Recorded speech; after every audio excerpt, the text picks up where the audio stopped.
La primera.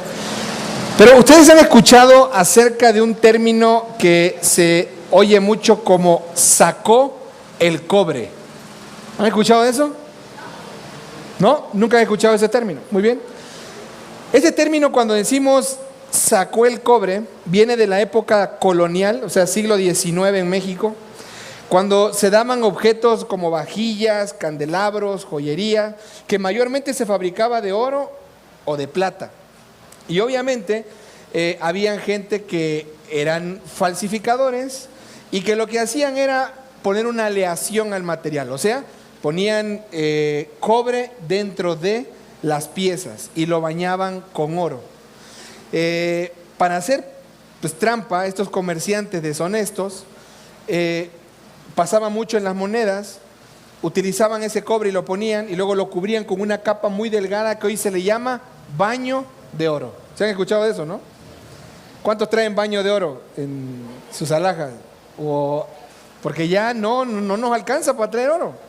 Pero en ese momento, el truco funcionaba al principio porque brillaba, parecía oro o parecía plata.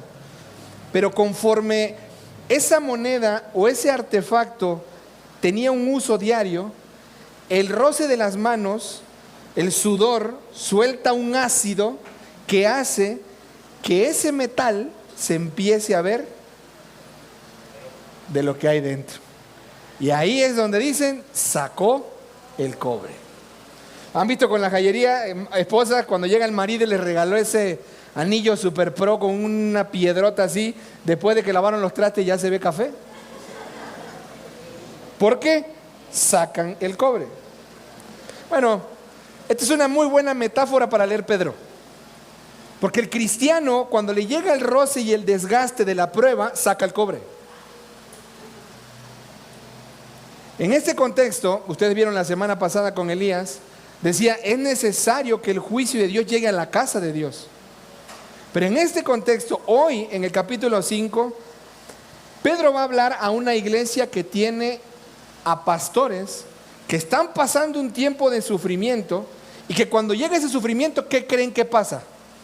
Sacan el cobre. ¿Cuántos han ido a diferentes iglesias? Es más, yo estoy casi seguro aquí que el 90% de las personas que están en este lugar ha visitado muchas iglesias. Ha estado en varias. Es más, conocen a un montón de pastores. Pero cuando llega el fuego de la prueba a la vida de un pastor, ¿qué creen que sale de él? De lo que realmente está hecho. Sale el cobre de él. Y ojo, Pedro ahora se enfoca en hablarle a los pastores. Ojo, el tiempo en el que Pedro está escribiendo, ellos estaban siendo tratados hostilmente, estaban siendo insultados, estaban perdiendo sus trabajos, estaban en una situación precaria debido a ¿qué? A esta persecución hostil. Esto llevaba a que cualquier persona que era pastor, ¿qué crees que hacía? Renunciaba. Tiempos como por ejemplo Cuba, en medio de toda la hambruna que están viviendo, donde no hay luz, donde no hay agua, donde los gringos mandaron a sus pastores gringos que representaran a la iglesia allá, llegan tiempos de prueba y ¿qué creen que hacen?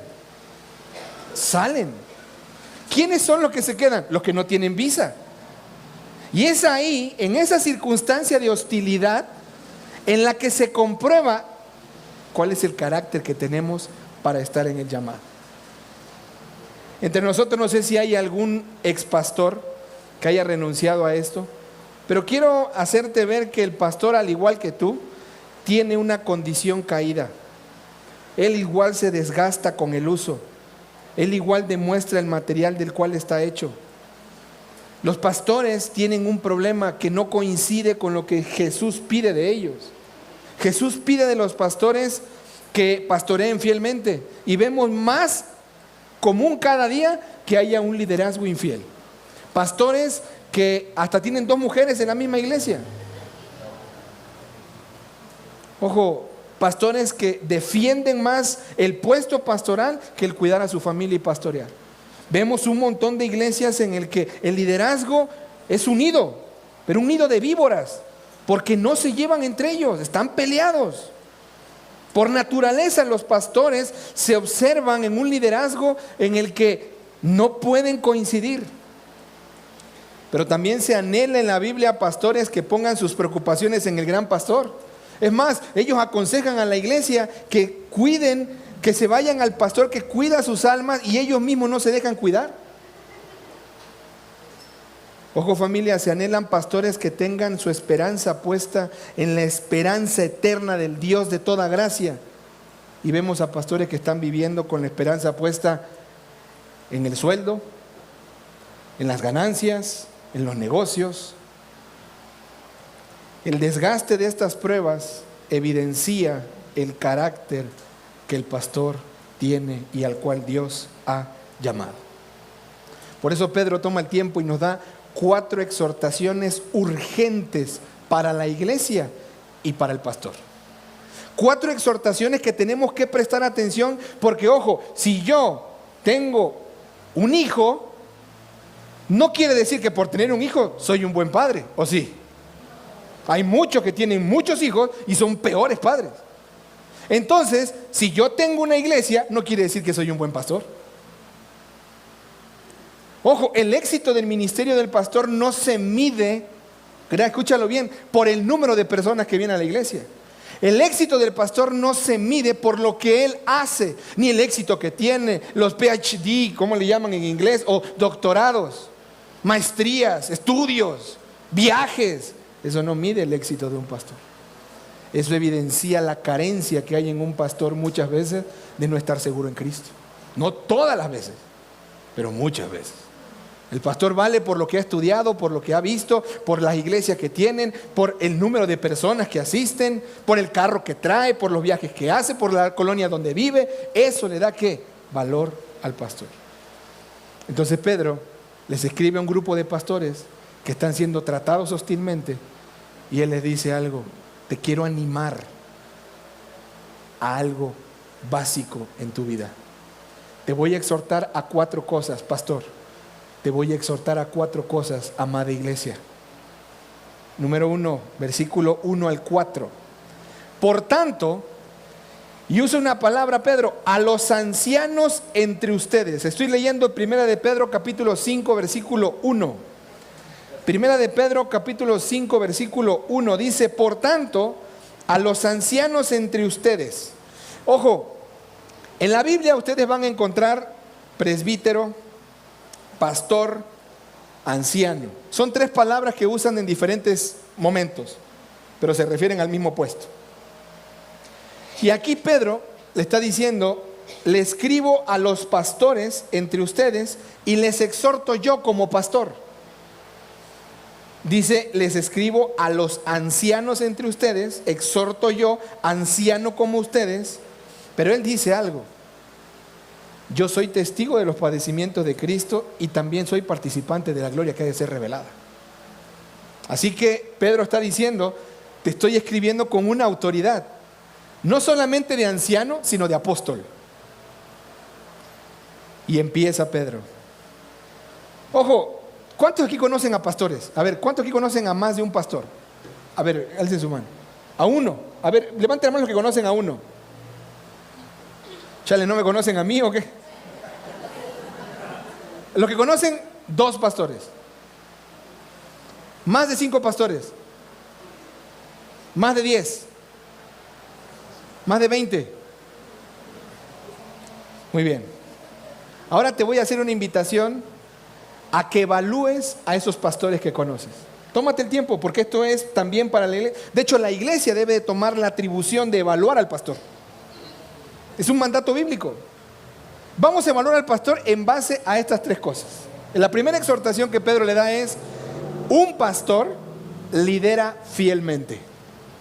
¿Y cómo es liderar fielmente, Héctor? Mira lo que dice Pedro: pastorea el rebaño de Dios entre ustedes, velando por él, no por obligación, sino voluntariamente, como Dios quiere. ¿Cuántos han visto ministerios, iglesias en las que el papá muere porque era el pastor y ahora le dicen al hijo: pues te toca? Como si fuera una situación de virreinato, no sé cómo le llaman a esto, de herencia. Y ahí ves al otro pobre liderando la iglesia y pastoreando, pero no es su llamado. Y lo hace por fuerza, no voluntariamente, lo hace por obligación. Esa iglesia está en peligro. No va a crecer, no va a ser pastoreada. ¿Por qué? Porque no tiene a un pastor que lidere fielmente, que lidere voluntariamente, no por obligación. Un pastor, un anciano, lidera fielmente cuando lo hace. ¿Por qué? Por voluntad y por llamado de Dios. Segunda cosa, mira lo que dice: no por la avaricia del dinero, sino con sincero, ¿qué? Deseo. Ojo, familia, esta es la segunda cosa que le dice Pedro. Un pastor que lidera fielmente, que pastorea fielmente, no lo hace ¿por qué? Por el dinero. Yo me he preguntado a veces qué va a pasar con hombres como Guillermo Maldonado, qué va a pasar con hombres como Joel Austin, qué va a pasar con hombres como Cash Luna, y voy a decir nombres porque son pastores que dan vergüenza a la iglesia cristiana. ¿Sabes por qué? Porque ellos hablan, y hablo de Kenneth Cole, hablo de varios pastores que viven una vida de opulencia, viven una vida de riqueza. Acabo de visitar Guatemala hace 2 semanas. Guatemala está plegado de iglesias cristianas. ¿Sabes cuántos cristianos de esos están mentidos con el evangelio de la prosperidad? Porque el evangelio de la prosperidad sigue al materialismo, y el materialismo le promete al cristiano: vas a estar bien. Hace rato leíamos una pregunta Moy y yo que decía: ¿te estarías dispuesto a pasar la vida en el cielo si Cristo no estuviera ahí? Sí, porque estamos dispuestos a pasar una vida cristiana en una iglesia que no tiene a Cristo. Ese es el punto. El pastor hoy en día no está liderando fielmente cuando está ¿por qué? Y lo digo como Héctor: si a mí me quitas mi nómina de la iglesia, me mueves el piso. Es una debilidad que tengo en mi corazón. Y es algo a lo que me preparo cuando el Señor quiera y quite el sustento. Señor, es tuyo, te voy a seguir. Es algo que debemos de evaluar. El pastor que te busca por tu lana, porque eres oveja, o te busca porque te quiere cuidar. Un pastor debe liderar fielmente, no por obligación, no por avaricia. Y en tercera, mira lo que dice: tampoco como teniendo señorío sobre los que han sido confiados, sino demostrando ser ejemplos de ¿qué? Oye, yo estoy impactado de gente, y yo hasta a veces lo veo y digo: ¿cómo lo tengo en mi iglesia? Porque hay gente que le tiene tanto miedo al pastor. Ahí viene el pastor, quita esa música. Ahí viene el pastor, ponte un pantalón porque anda en ese short todo cortito. Ahí viene, y ojo, le tiene más miedo al pastor que a Cristo. Y ojo, si el pastor se llega a enterar que tú no hiciste algo conforme a su voluntad, cae de su señorío, porque hay gente que se aprovecha. Esto se llama tiranía, señorío o abuso de poder. Te tengo una mala noticia, y es que en nuestra iglesia, en la red a la que pertenecíamos de Church Project, el pastor principal de la iglesia está acusado en este momento de abuso de poder, de señorío sobre las ovejas. Tuvimos que tomar una decisión en coordinación con el hermano Daniel, que viene representando ahorita el partido de Morena. No, estoy jugando. Nada. De salirnos, dejar de ser Church Project. Y algunos me han preguntado y lo han visto: Querétaro salió, León salió, Perú salió, y muchas iglesias que están dentro de la red en Estados Unidos han salido, porque no estamos de acuerdo con un tipo de pastorado así. El pastor que pastorea fielmente va a tener esas 3 tentaciones. Va a querer hacerlo por obligación, va a querer hacerlo por enriquecimiento o avaricia, y va a querer hacerlo por poder, por autoridad. Hago la pregunta, porque debido a que somos el rebaño del Señor, necesitamos pastores que pastoreen fielmente. Hago la pregunta: ¿tú estarías dispuesto a congregarte en una iglesia donde un pastor no pastorea fielmente? Considéralo. Si tienes el deseo de cambiarte de iglesia, si estás buscando iglesia y nos estás visitando, considera esa evaluación. Pero la segunda exhortación no solamente es que pastoree fielmente, Sino aquí pasa algo que esto es algo loco. Versículo 5. Si me regalan un poco de agua, porfa, porque ahora sí no me dieron botellita. Asimismo, ustedes, los que, los más jóvenes, ¿qué dice? Estén, gracias, brother.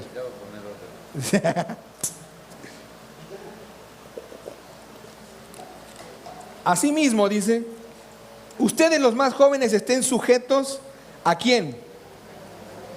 A ver, en la Biblia nunca hay ninguna orden a que los jóvenes se sometan a los adultos, jamás. Pero cuando leemos este pasaje hasta se lo pasamos a la gente, ¿no? Este versículo es para los chavos que son unos irrespetuosos, para que se sometan a los adultos, ¿no? Si leo el pasaje, está en un contexto de pastores ancianos, maduros, adultos. Y esto lo voy a conectar con lo siguiente, por eso me pasé en la segunda exhortación. Porque no solamente lidera fielmente, sino que lidera humildemente. En el versículo 4 dice: cuando aparezca el príncipe de los pastores, ustedes recibirán la corona inmarcesible de gloria. Ojo, si tú eres el creyente que ha ido a la iglesia toda su vida y que estás esperando el tribunal de Cristo para que te den tus 5 coronas, ya te voy a echar a perder una porque nada más te van a dar 4. Esta 5ª corona no te toca a ti. Ya te veías como Brasil con las 5 estrellas, tú con tus 5 coronas, ¿no? Así de, tengo la corona inmarcesible de gloria, la corona de justicia, la corona de no sé qué. Y no. El lenguaje la corona de gloria era muy común para los judíos porque aparece en Proverbios capítulo 16, versículo 31, cuando habla de los ancianos adultos que tienen la cabeza llena de canas, que han caminado su vida por la justicia y ahora tienen una autoridad. Y Pedro está diciendo: ojo, pastores, si pastoreas fielmente, tú no esperas una recompensa económica, tú esperas al príncipe de los pastores que se va a manifestar y que te va a dar una corona de gloria, pero es inmarcesible, no se marchita porque lideraste bien. Porque tuviste una autoridad, y esto me lleva a mí a pensar que los pastores que pastorean fielmente en la tierra van a tener un grado de autoridad en el cielo. Es algo inminente. Muchos pastores estamos en la tierra pastoreando por el económico, y el Señor nos va a decir: la recompensa que buscaba, esa es la que tenías y ya la tuviste. Aquí en el cielo no está eso. Familia, si el príncipe de los pastores nos va a dar una corona por la autoridad que se tiene, esa autoridad está ligada a algo, a la humildad. Esto es muy importante. Cuando aparece en el versículo 5, asimismo ustedes, los más jóvenes, no está diciendo que los adolescentes se sometan a los jóvenes mayores y los jóvenes mayores se sometan en una cadena generacional a los adultos, no. Está diciendo lo siguiente, y presta mucha atención y ten mucho cuidado con esto. La palabra joven en el original aparece como neos, de donde viene la palabra neófito que le dijo Pablo a Timoteo: no pongas a un neófito en el ministerio, a un nuevo. Por lo tanto, lo que Pedro está diciendo es: y los más nuevos, los pastores más nuevos que hay en la iglesia, sométanse a los ancianos que han caminado su vida en la justicia y tienen una autoridad que Dios le ha dado y que Dios va a respaldar cuando lleguen al cielo. ¿Quién eres tú para no someterte a ese anciano? Porque da la casualidad que lo que más cogía a un pastor joven, ¿qué crees que es? Te lo dice uno que está enfrente de ti: tengo 42 años, bueno, casi. Soy un chamaco. A comparación del hermano Daniel, ¿cuántos tiene hermano? 56. ¿Sabe cuál fue la punta más difícil para mí en el ministerio con el hermano Daniel? Someterme, dejarme pastorear. Eso ha sido la parte más difícil. ¿Por qué? Soy el pastor plantador. ¿Qué me van a venir a mí a enseñar? Yo estudié más que él. Yo tengo más poder. Y la Biblia dice que el pastor que pastorea y que Dios necesita para su rebaño, sí, debe pastorear fielmente, pero también humildemente. Debe de aprender a someterse ¿a quién? A los hombres con autoridad y con canas. Pedro es muy claro. Así también ustedes, los pastores más jóvenes, estén sujetos a los ancianos mayores. Y luego, punto y seguido, dice: y todos Ahí sí, los jóvenes y los ancianos, revístanse ¿de qué? De humildad en su trato mutuo. Y mira estas palabras, otro proverbio. Porque Dios da gracia ¿a quién? Al humilde, y resiste ¿a quién? Te lo está diciendo el director de la Escuela Internacional de Soberbios en el Mundo, Pedro. ¿Sí logras captar lo que él está diciendo? Es como que, pastores, yo les doy una encomienda y pues les escribo porque pues yo soy un soberbio. ¿Y saben algo? Sometámonos todos, revistámonos de humildad. ¿Sabe qué estaba haciendo eco en el corazón de Pedro en ese momento? La última cena. Ese momento en el que el Señor Jesús, después que vio que todos estaban sentaditos y el que le tocaba lavar los pies en la posición de la mesa para los que estuvieron en la predicación de la Santa Cena, era a Pedro. Y él muy desdichado, porque ojo, ese era un trabajo tan servil, tan humillante, que aún el mismo esclavo podía decir, no lo quiero, lavar los pies. Y entonces dice Pedro, sométanse, porque se está acordando. Y dice, revístanse de humildad, porque se acordó del Señor Jesús cuando dice en Juan capítulo 13, que se sacó su manto, lo puso aparte, tomó la toalla, jaló el lebrillo y se puso a lavar los pies. Se despojó y tomó. En la cultura grecorromana, te voy a leer esto.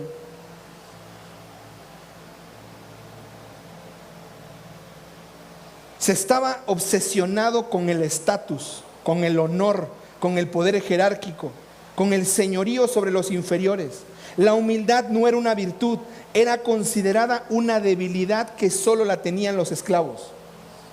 Y cuando Pedro les dice, revístanse de humildad, les está diciendo, ojo familia, la humildad es un fruto del Espíritu, sí, aparece como mansedumbre, fuerza bajo control, pero también es un mandato que tú tienes que buscar y es revístete de humildad. Es lo que le está diciendo Pedro al pastor. Si bien va a ser un fruto que el Espíritu va a producir, tú tienes que ver que eso tú mismo te revistas de ello, que te revistas de humildad, que te despojes de tu rango, que te salgas de tu estatus, que te quites tu autoridad y tome la toalla y lave los pies. Entonces ya aquí se soluciona, porque entonces cualquier hijo de vecina va a agarrar y ya va a buscar la cubeta ahorita y va a venir, ¿a quién le lavo los pies? ¿Soy tan humilde? ¿Se acuerdan que en el grupo en la iglesia pregunté si era posible que un cristiano fuera feliz? Y les dije, ¿y qué pasaría si se lo demuestro con sustento bíblico? Juan 13:10 dice, hagan esto y serán felices. ¿Qué cosa? Humíllense. Ese espíritu de humildad que te está sugiriendo Pedro como pastor es despójate de tu estatus y revístete de servirle a los demás y de sujetarte a los adultos, a los ancianos.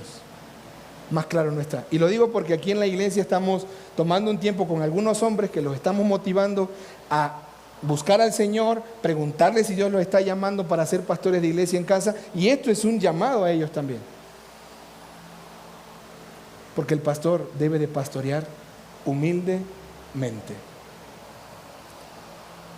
Tercera exhortación, vamos al versículo 6.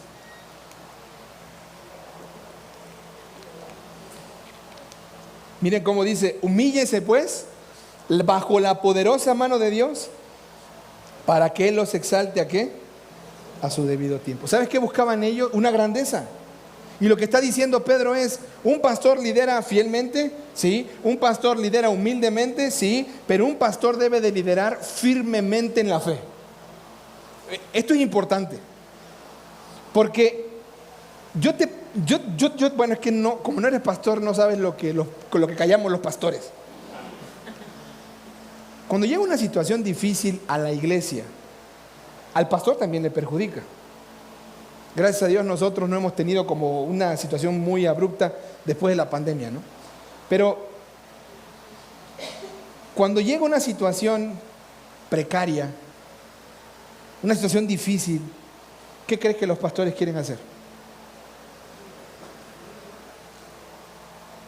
Renunciar, irse. Yo he visto en esta iglesia pastores echándose atrás. Yo lo he visto. Pastores que no han querido mantenerse firmes en la fe. Ojo, de su llamado, no digo de su salvación, de su llamado. La tentación que un pastor enfrenta es muy grande. Lo acusa la iglesia, lo acusa su esposa, lo acusan sus hijos, lo acusa el diablo, se acusa a él. Al final, ¿qué dice? Mejor me voy. Mejor no soy pastor. Y aquí dice él, pastor, si estás sufriendo un tiempo de hostilidad, tienes un solo camino. Humíllate bajo la poderosa mano de Dios. No hay otra manera. El que está permitiendo el sufrimiento es Dios. Tú no lo vas a poder cambiar. Ponte debajo de él. Esa palabra humíllense se usa también para las mujeres en el término de sujétense. Los soldados romanos decían upotazo. Y cuando decían eso, inmediatamente cuando venían las flechas, los soldados romanos se agrupaban y hacían como un caparazón de puros escudos que impedían que los dardos entraran. Y todos los soldados avanzaban a una porque obedecían el llamado humíllense. Pónganse debajo de esa protección. Y Pedro les dice, pastores, por favor, por amor al cielo, humíllese bajo la poderosa mano de Dios. Él los va a exaltar a su debido tiempo. No es momento ahora. Se los ruego, dice él. Es una exhortación muy clara que nos hace a nosotros. Y dígame si no un pastor es el que más se llena la boca de decir a la gente cómo tiene que vivir, y cuando llega una preocupación a su vida no sabe a dónde correr. Y aquí Pedro nos dice claramente, echa toda tu ansiedad sobre él, pastor. La iglesia no va a caminar porque es mía, yo la controlo, pero tu vida, esa es la que me importa. Tráeme tu preocupación. Los pastores sufrimos mucho. Sufrimos porque la persona cayó en pecado. Sufrimos porque la persona no avanza. Sufrimos porque la persona no lee la Biblia. Sufrimos porque no viene a la iglesia. Sufrimos porque nos renuncian. ¿Sabes qué te dan ganas de hacer? Renunciar también. Y Pedro dice, no. Humíllate bajo la poderosa mano de Dios. Mantente firme. Y luego le dice, sean de espíritu sobrio. Porque todos estos ataques nublan tu mente. Porque todas estas crisis te hacen que te pierdas. Porque tu misma carne te acusa. Porque te sientes incapaz y dice, no, mantén tu mente sobria. Estate alerta. Y mira esta advertencia brutal. Mantente firme por lo siguiente. Si tú huyes de Dios, pastor. Si tú conoces a un pastor y no estás orando por él, yo te rogaría que lo hicieras. Te voy a decir por qué. Porque le está diciendo al pastor, si tú renuncias, si tú te abres, si tú te vas, quedas expuesto al león rugiente. Quedas expuesto al adversario. Quedas expuesto al enemigo que te quiere devorar. Mira, Satanás es un perro muerto, sí, pero también es un león voraz. Y está amarrado con una cadena hasta donde Dios quiere. Si tú como cristiano dejas a Dios, si tú como pastor dejas a Dios y te vas acercando al diablo, ¿qué crees que va a hacer? Te va a devorar. Tú estás dispuesto, pastor, a no mantenerte firme en la fe, porque Pedro dice luego en el versículo 9, pero resistan los firmes en la fe. Y esto es un consuelo a nuestro corazón, sabiendo que las mismas experiencias de sufrimiento se van cumpliendo en sus hermanos en todo el mundo. ¿Saben qué, iglesia? Ustedes sufren. ¿Y qué les hace pensar que el pastor no? ¿Qué les hace pensar que el pastor no sufre igual que ustedes? ¿Alguno de ustedes ha visitado alguna vez al pastor y le ha preguntado en qué sufre? Yo les ruego, y no por mí, gracias a Dios yo vengo de Cancún, no vengo sufriendo. Yo le pregunto, ¿sabes por qué? Porque tengo la hermana Esther, que su hijo es pastor, y su otro hijo está en esa lucha. Porque muy probablemente tú tienes algún familiar que es pastor. ¿Te ha preguntado si ese pastor está sufriendo? ¿Te has preguntado si él está descansando bajo la poderosa mano de Dios? Es muy fácil criticarlos a los pastores, aún de otras iglesias, y convivo con muchos pastores. Y te puedo decir cómo lloran y cómo sufren, porque no tienen un lugar seguro a quien sufrir. Y tienen que recordar algo. Todos sufrimos. Todos sufrimos. Pero el pastor debe de pastorear confiadamente y firmemente en ese Señor. Amén. Lloro de emoción, hermanos, no porque esté sufriendo, Así que si alguno piensa que estoy sufriendo, no. No va a ser que me quieran llevar a mi casa ahorita porque estoy sufriendo. Y la última exhortación Pedro la pone en el versículo 10 y 11. Voy a repetir las tres anteriores. Un pastor debe de liderar fielmente. Un pastor debe de liderar humildemente. Un pastor debe de liderar firmemente en la fe. Pero dice aquí, un pastor debe liderar confiadamente en el Dios de toda gracia. Dice el versículo 10. Y después de que hayan sufrido un poco de tiempo, el Dios de toda gracia que los llamó a su gloria eterna en Cristo. Qué bárbaro, ¿no?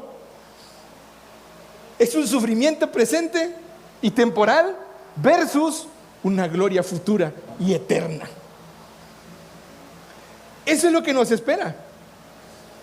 ¿Por qué hay gente que le tiene miedo a pastorear? Yo conozco hombres de aquí que les he dicho, anímate a esto.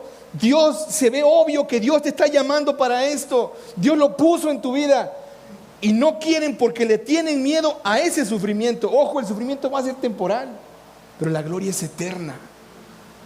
El pastor pastorea confiadamente desde esta promesa. El Dios de toda gracia nos llamó a su gloria eterna en Cristo. Y dice el versículo, Él mismo los perfeccionará, afirmará, fortalecerá, establecerá. ¿Cuántos cantaron esa canción de Marcos Witt? Mas el Dios de toda gracia, no tengo buena voz,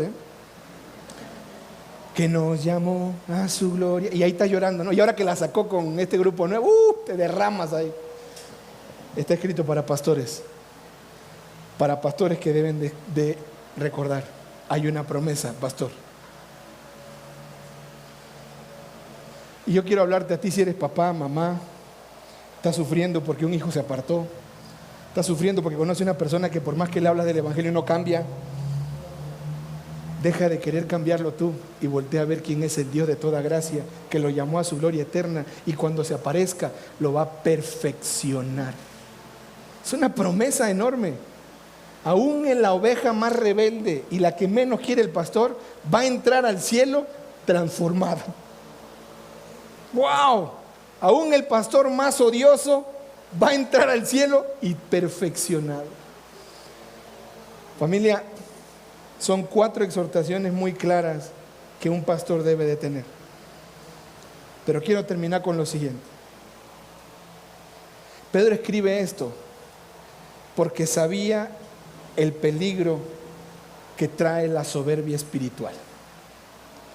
Él mismo había caído por confiar en su propia fuerza. ¿Te acuerdas cuando el muy desdichado le contestó al Señor Jesús? Aunque todos te abandonen, yo jamás te abandonaré. ¿Te acuerdas? A pocas horas de eso, llega Malco, le vuela la oreja y Jesús le dice, no es así, Pedro. Tiempo después está en el patio de Anás y Caifás y niega al Señor 3 veces. ¿Sabe cómo se sentía Pedro? Negué a mi Señor. No soy digno de seguirlo. Y se volvió atrás. Renunció. Se fue. Por eso sus palabras tienen autoridad. Porque Él repite las mismas palabras, no desde la teoría, sino desde el peso del orgullo que probó, pero la dulzura de la humildad que se dio en su vida. Porque Él al final, ¿qué hizo? Llegó a pescar. Estaba en el mar de Tiberías. Él no había visto al Señor resucitado. Y cuando ve a alguien preparando un pez, se avienta porque reconoció que era Él. Se sienta al lado de Él y le dice al Señor, habla con Él, ¿te acuerdas? Y el Señor le hace 3 preguntas. Pedro, ¿me amas? Pedro, ¿me amas? Pedro, ¿me amas? Hasta que él responde, no, Señor, tú sabes que no te amo, solamente te quiero. Y el Señor le dice, apacienta mis ovejas. Qué buen llamado. El pastor, el gran pastor, el príncipe de los pastores, hablando con un pastor traidor que lo había abandonado a él y a las ovejas del Señor, y ahora escuchando del Padre, pastorea mis ovejas. 40 días después lo vemos predicando el evangelio y ganando 3,000, después 5,000, y ahora lo vemos escribiendo una iglesia. Él escribe como un anciano que recibe una encomienda del buen pastor. Del buen pastor que dio su vida por sus ovejas. Del buen pastor al que él mismo escribió en 1 de Pedro 2:25, hemos vuelto porque es el guardián de nuestras almas. Al pastor del Salmo 23, que dice que aunque ande en valle de sombra de muerte, no temeré mal alguno porque tú me has de vivir confiado. Tu vara y tu cayado me infunden aliento. Y ese buen pastor que pastorea bien, que alimenta, que nos lleva a lugares de reposo, es el que dijo en Juan 10:11, yo soy el buen pastor y doy mi vida por las ovejas. Así que Pedro les está diciendo a los pastores, no renuncien, vuelvan al pastor, lideren fielmente, comprométanse, estén firmes. Al final el Señor nos va a perfeccionar. Familia, todos somos parte de este rebaño. Un día todos estuvimos descarriados, éramos como ovejas sin pastor, cada cual se apartó por su camino, pero hemos vuelto al pastor y guardián de nuestras almas. El título era Se busca pastor, y lo hemos encontrado. Se llama Jesús. No se llama Héctor, no se llama Daniel, se llama Jesús. Su labor en nosotros es guiar, alimentarnos, protegernos, cuidarnos, velarnos. Y Él lo hace con todo el amor. Y Él nos pastorea y nos cuida. Y estamos seguros en Él, porque es nuestro buen pastor. Los pastores somos parte de su rebaño y hemos sido llamados por Él para apacentar y cuidar a su rebaño. Por lo tanto, tenemos que descansar en que el rebaño no es nuestro, es de Dios. Así que debemos de cuidarlo como Él quiere, pero encomendarlo a Él, porque Él lo va a perfeccionar. Un día Jesús va a aparecer por segunda vez. Él va a venir y va a retribuir a los pastores que pastorearon bien. Ahí vamos a dar cuenta a los pastores de cómo pastoreamos las ovejas del gran pastor. Ahí se va a exhibir nuestra motivación, si fue por lo material, por lo terrenal, por el poder, o fue por lo eterno. Pero el pastor que pastoreó fielmente va a recibir del gran pastor la corona inmarcesible de gloria. Me atrevo a pensar lo siguiente, familia. Pedro conoce bien su historia y recuerda cómo lo abandonó al Señor, pero también lo recuerda al lado del mar de Galilea, con una voz tierna diciéndole y encomendándole, pastorea a mis ovejas. Pedro sabe bien lo que es estar desanimado. Pedro sabe lo que es querer abandonar al Señor, pero Pedro también sabe que el llamado del Señor es más poderoso.